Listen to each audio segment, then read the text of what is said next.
Welcome Moushumi's creation. Moushumi's ক্রিয়েশনের সকল বন্ধুবান্ধবদের স্বাগত জানিয়ে আজকে আমি আমার রেসিপিটা শুরু করছি।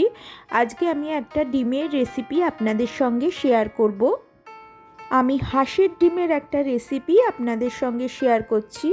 শীতকালে পেঁয়াজকালি পাওয়া যায়, পেঁয়াজকালি দিয়ে হাঁসের ডিম বানানোর রেসিপিটা আমি দেখাচ্ছি আজকে। আমি জানি এই রেসিপিটা আপনারা হয়তো সবাই জানেন বা করে থাকেন, তবু আমি যেভাবে করছি সেভাবেই আপনাদের সঙ্গে শেয়ার করছি। এটা ভাত, রুটি যে কোনো কিছুর সঙ্গেই একদম জমে যাবে। রেসিপিটা যদি আপনাদের ভালো লেগে থাকে অবশ্যই একটা লাইক, একটা কমেন্ট করে দেবেন। আর আমার চ্যানেল মৌসুমিস ক্রিয়েশনকে সাবস্ক্রাইব করে অবশ্যই আমার চ্যানেলের পাশে থাকবেন বন্ধুরা। পাশে থাকা বেল আইকনটা অবশ্যই অন রাখবেন, কারণ আমি এই চ্যানেলে যখন নতুন ভিডিও দেব তখন আপনাদের কাছেই ফার্স্ট নোটিফিকেশান পৌঁছে যাবে। চলুন দেখে নেওয়া যাক কীভাবে আমি রেসিপিটা স্টেপ বাই স্টেপ করছি। প্রথমে আমি নিয়েছি 7খানা হাঁসের ডিম।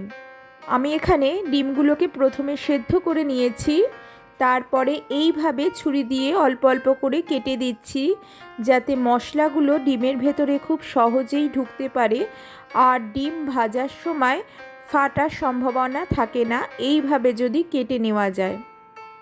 তাই আমি সবকটা ডিমকে অল্প অল্প করে এইভাবে ছুরি দিয়ে চিড়ে নিলাম। এরপর আমি ডিমগুলোর গায়ে সামান্য হলুদ, সামান্য রেড চিলি পাউডার আর সামান্য লবণ দিয়ে মাখিয়ে নিচ্ছি, কারণ ডিম ভাজার সময় ডিমগুলোর কালার খুব ভালো আসবে তাতে। এরপর গ্যাস ওভেন অন করে সামান্য সর্ষের তেল নিয়ে নিচ্ছি। আমি এখানে 4 টেবিল স্পুন সর্ষের তেল নিচ্ছি।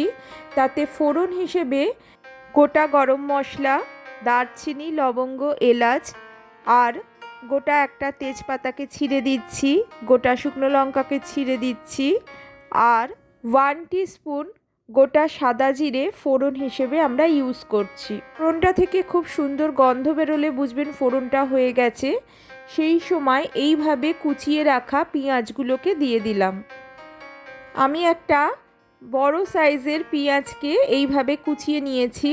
কড়াইতে হালকা নেড়ে ছেড়ে পেঁয়াজগুলোকে একটু লাল লাল করে ভেজে নিতে হবে 2-4 মিনিট। খুব বেশি ভাজার দরকার নেই, হালকা একটু ভেজে নিলেই হবে। এরপর দিয়ে দিচ্ছি কেটে রাখা পেঁয়াজকালিগুলো।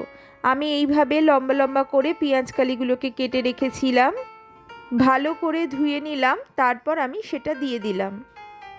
পেঁয়াজকালি দেওয়ার পর আরও 2-4 মিনিট হালকাভাবে নেড়ে নিতে হবে। গ্যাসের ফ্লেমটা অবশ্যই মিডিয়াম ফ্লেমে করে রান্নাটা করতে হবে।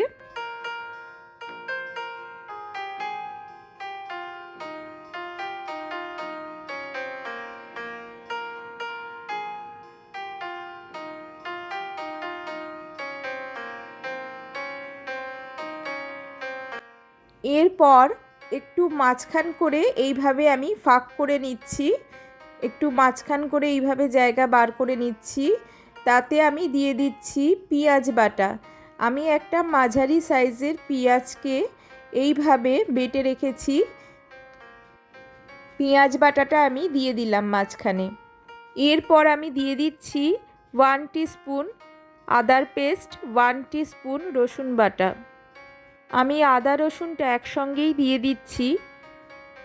এরপর আমি ভালো করে নাড়াচাড়া করে নিচ্ছি, পেঁয়াজ আর আদা রসুনের কাঁচা গন্ধটা যাতে চলে যায়।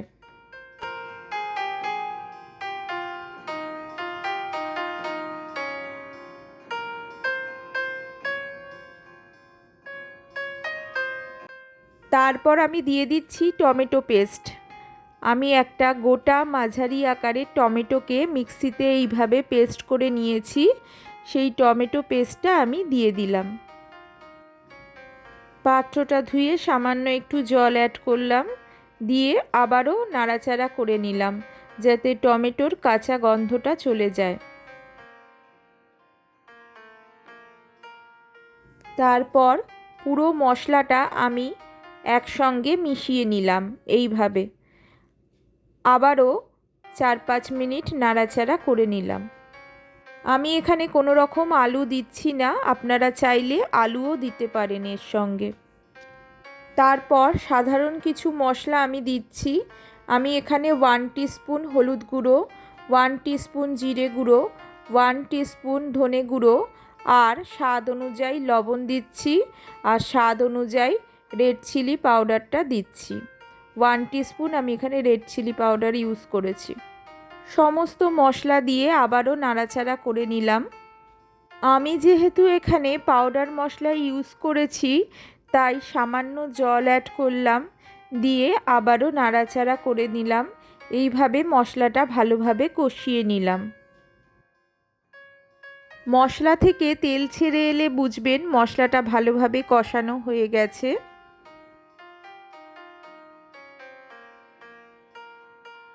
সেই সময় আমি দিয়ে দিচ্ছি সামান্য ব্ল্যাক পেপার 1 টিস্পুন, সামান্য গোলমরিচের গুঁড়ো দিচ্ছি 1 টিস্পুন, আর দিচ্ছি রঙের জন্য সামান্য কাশ্মীরি রেড চিলি পাউডার। সমস্ত মশলা দিয়ে আবারও নাড়াচাড়া একটু করে নিচ্ছি। আবারও একটু জল অ্যাড করে ভালোভাবে কষিয়ে নিচ্ছি। তারপর আমি সবশেষে অ্যাড করছি গরম মশলার গুঁড়ো 1 টিস্পুন। সামান্য নাড়াচাড়া করে নিয়ে আমি ভেজে রাখা ডিমগুলোকে দিয়ে দিচ্ছি। ভেজে রাখা ডিমগুলো দিয়ে আবারও কড়াইতে একটু নাড়াচাড়া করে নিচ্ছি। এই সময় সামান্য একটু জল আরও অ্যাড করে দিচ্ছি। আপনারা যে যেরকম ঝোল রাখবেন সেই অনুযায়ী জলটা অ্যাড করবেন।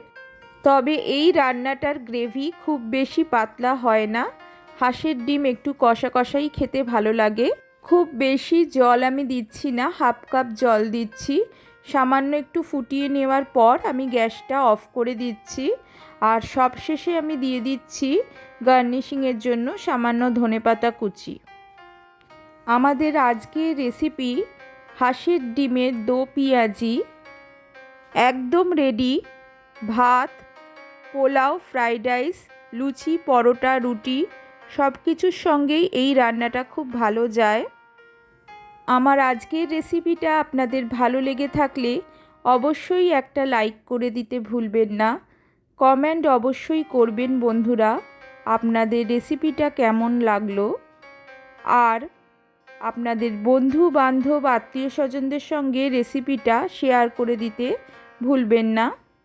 আমার চ্যানেলকে সাবস্ক্রাইব করে অবশ্যই আমার চ্যানেলের পাশে থাকবেন বন্ধুরা। আর পাশে থাকা বেল আইকনটা অবশ্যই অন রাখবেন। আমি একটা সার্ভিং বলে এটাকে তুলে নিচ্ছি সার্ভ করার জন্য। তারপর আপনাদের কাছে ফিরে আসছি।